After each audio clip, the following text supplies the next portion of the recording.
Monsieur le ministre, à quel principe fondateur réfléchissez-vous quant au renouveau que vous voulez du panafricanisme aujourd'hui? Le premier renouveau que nous voulons du panafricanisme est d'abord dans les mentalités. Il nous faut changer de mentalité nous-mêmes. Il nous faut changer notre perception des choses nous-mêmes. Et c'est le plus important.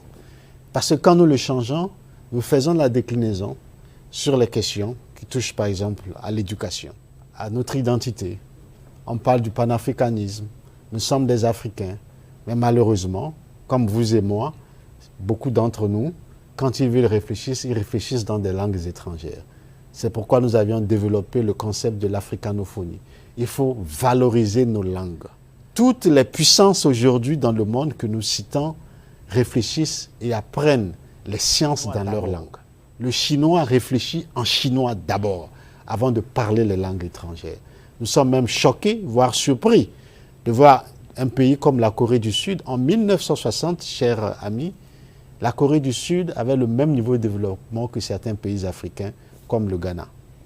Regardez aujourd'hui la Corée du Sud. Dans ces pays et qui n'arrivent pas à l'être sur... Mais vous saviez, c'est d'abord au niveau de la mentalité. Le Coréen pense d'abord en coréen, avant de penser dans une langue étrangère.